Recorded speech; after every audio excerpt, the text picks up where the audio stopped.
Welcome back to the deep dive. Look, if you're playing online poker right now, chances are you're not on one of those big traditional sites anymore. You're probably on a P2P platform, right? Yeah. Like PokerBros or ClubGG maybe. Yeah, exactly. These club-based apps, they've just exploded, completely changed how people access the games. And, well, that shifts the whole risk picture, too. Right. And as this whole ecosystem grows, so do the opportunities for things to go wrong.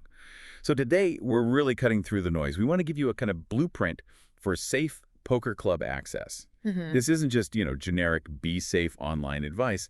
Our mission here is to understand the specific risks in this P2P agent-managed model and help you manage them effectively. And that distinction is so important because when we talk about safe access here, it's more than just your login details. We're really focusing on, I'd say, 3 core areas. First, and maybe most obviously, financial protection.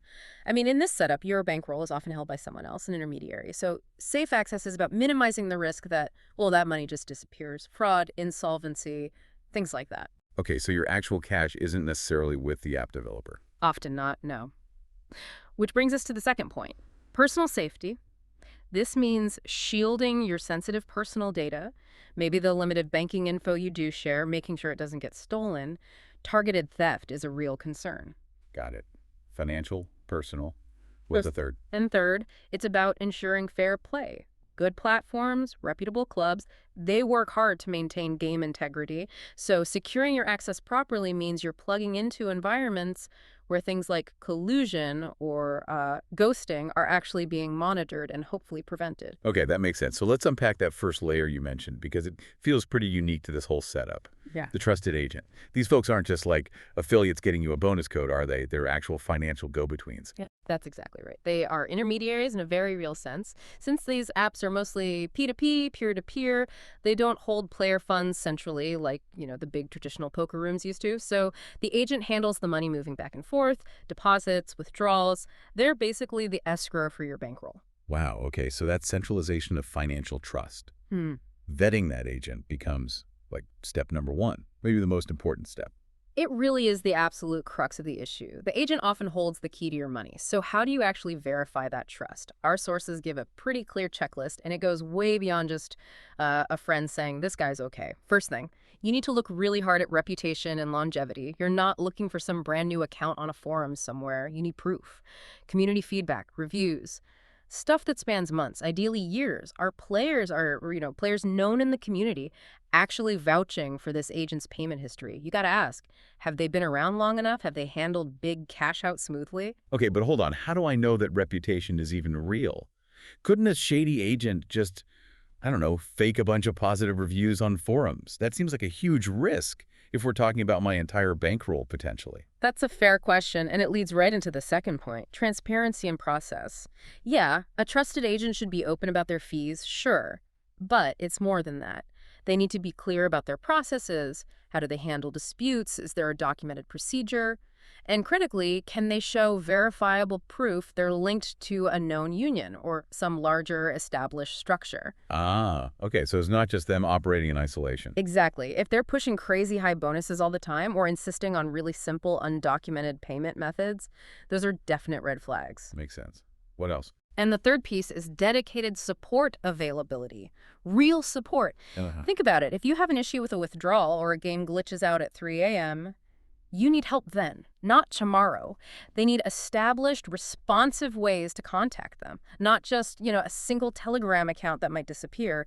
A reliable agent invests in actually supporting their clients. Okay, so assuming I know what to look for now. Yeah. What are the best ways to actually connect with one of these trusted agents? Where should I be looking? You really need to start with the big established online poker communities, the forums. That's where you find the kind of community-vetted blacklists and whitelists of agents being discussed. Don't just rely on a random Google search. Right. You need recommendations from players who've actually done business with the agent repeatedly successfully. And if you can, look for platforms or unions that actually host verified agent lists. That adds another layer of confirmation, maybe even some accountability if things go wrong. Okay, so that covers the human element of security, the agent layer. But even the best agent in the world can't protect you if your own tech setup is leaky, right? Yeah. Which brings us to segment 2. Securing your access on the technical side. Exactly. When you're picking a platform, like we mentioned, PokerBros or ClubGG, You've got to look beyond just how it looks or what games they offer. Yeah. The source material really hammers this point. Check that the platform itself uses decent security, specifically strong encryption protocols. Yes. If the platform isn't actively encrypting your connection, your data, you're basically exposed from the start, no matter how good your agent is. Absolutely critical. And we should probably assume these platforms might have some inherent security limitations. Their main job is running the game, not being Fort Knox. Yeah. So that immediately puts the focus back on your personal lines of defense. Right, your own responsibility. Yeah. And okay, password advice is usually pretty basic, but let's talk about the specific risk here, because you might be dealing with multiple clubs, maybe even multiple agents. Reusing passwords becomes absolutely catastrophic. Yeah. Okay, because a breach on one could domino. Instantly. A breach in one club, maybe your data gets leaked by one agent. Suddenly all your other access points are compromised if you use the same password. So it's not just about having a strong password. It's about isolating the risk with unique ones. That's the key insight. Unique, complex passwords for every single club and for the email address linked to those accounts. Honestly, with that volume, using a good, trusted password manager isn't just helpful, it's pretty much essential. You're walling off the potential damage from any single breach. Exactly. You ensure that if one account gets hit, your money and access elsewhere stays safe. Now, here's something that often trips people up, I think. Multi-factor authentication, MFA. The extra code from your phone. Is that usually available on these club apps, or are users just relying on, their phone's lock screen? That is probably the biggest technical blind spot in this whole ecosystem. Unlike your bank's website or the major regulated poker sites, a lot of these PDP poker apps simply do not offer native built-in MFA at the application level. Seriously?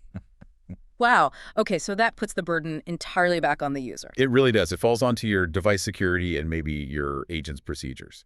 So we advise two really key things here. First, if the platform doesn't have MFA, lock down your device with it. Fingerprint, Face ID, an authenticator app generating codes, whatever protects access to the device itself. Yeah, protect the phone or tablet first. Second, you need to clarify with your agent what their security steps are for things like big withdrawals. Do they call you? Do they need a special code only you know? That agent-level check becomes a sort of stand-in for the missing app-level MFA. It's crucial. Got it. So security is layered. What the app does, what the agent does, and what you do on top of it. Yeah. What else is vital for sort of technical hygiene? The really boring but absolutely vital pillar, regular software updates. The classic. I know, but we can't stress it enough. If you're playing on your phone, your tablet, maybe an emulator on your computer, keeping the operating system and the poker app itself updated is non-negotiable. Updates patch security holes, vulnerabilities. If you're running old software, you're leaving doors wide open for hackers, especially ones who might be specifically targeting these poker club environments. Treat it like updating your antivirus, basically. Exactly, that level of seriousness, yes. Okay, this idea of targeted attacks actually leads us nicely into the next area, the power of the community, the safety net. Because staying safe in poker isn't just a solo mission, is it? It really relies on shared information. Very much so. I mean, think about all the players active in those online forums, the social media groups dedicated to specific clubs or unions. These places are buzzing with real-time info. Really valuable intelligence. Yeah, like early warnings. Exactly. Not just who are the good agents, but warnings about new scams popping up, weird behavior patterns people are seeing, sometimes even specific player IDs to watch out for. It's like tapping into the collective memory and eyes of the online poker world. And that collective knowledge often gets more organized in what we call active union participation. So for listeners, a union is basically like an umbrella group that manages a bunch of different clubs together. Right, provides some structure. Yeah, and these unions often maintain their own verified lists of trusted agents. They usually have clearer anti-scam policies, too. So engaging with these bigger organized networks is really important because it gives you a layer of accountability that just a single independent agent might not have. It's like outsourcing some of your background checks to an entity that has more skin in the game, reputation-wise. Precisely. Well Yeah. put. Okay, but let's get practical. Let's say you've done your homework, you're playing, but something feels off. Maybe a deposit vanishes, or you really suspect someone at your table is using, I don't know, prohibited software. Yeah. What do you do in that moment? You need a plan, right? Not just panic. Absolutely correct. When you see something suspicious, the clock is ticking. Yeah. And how well you react really determines what happens next. We boil it down to 3 crucial, immediate steps. Okay, step 1. Step 1. Document everything. Get evidence. Undeniable timestamp proof. Screenshots are okay, but even better, screen recordings. Continuous recordings that capture the weird activity, the time, the usernames, any relevant chat logs. You need stuff that will hold up if there's a dispute. Solid proof. Got it. Then what? Then, step 2, immediately, contact support. And do it on multiple fronts. Reach out directly to the club's support team and tell your trusted agent what happened, providing all that evidence you just gathered. Open both those channels right away. Okay. And hey, if you're part of a union, contact their support too. Hit all the official communication lines. Makes sense. Cover all bases. With step 3. Step 3 is the one people often forget in the heat of the moment. Follow up. Relentlessly. Don't just file a report and hope for the best. You need confirmation that action hasn't just been logged, but actually taken. Chase it up. Yes. Ask for specifics. What was the resolution? What did they find? What measures were put in place? Were any funds recovered? Was action taken against the player you reported?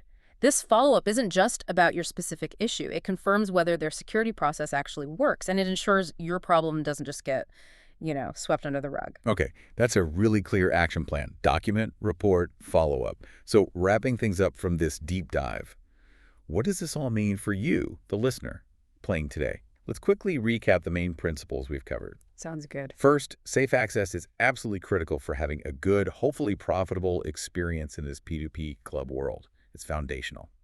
Second, those trusted agents. They're more than just contacts. They're key financial intermediaries, like your escrow service.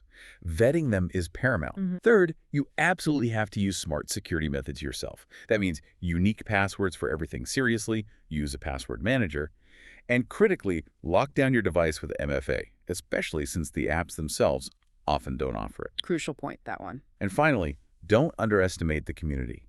Stay engaged.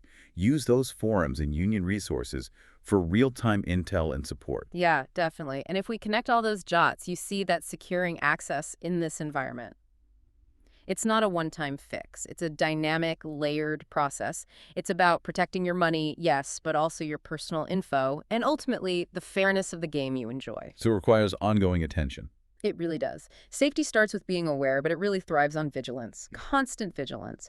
When you take these steps seriously, when you treat choosing and monitoring your agent like you would choosing a bank, when you actively compensate for app security gaps with strong device MFA, when you bother to document and record suspicious stuff, you're doing more than just protecting your chips on the virtual felt. You're playing smarter. You're playing smart, you're maximizing your confidence, and you're helping ensure you can keep playing in the long run.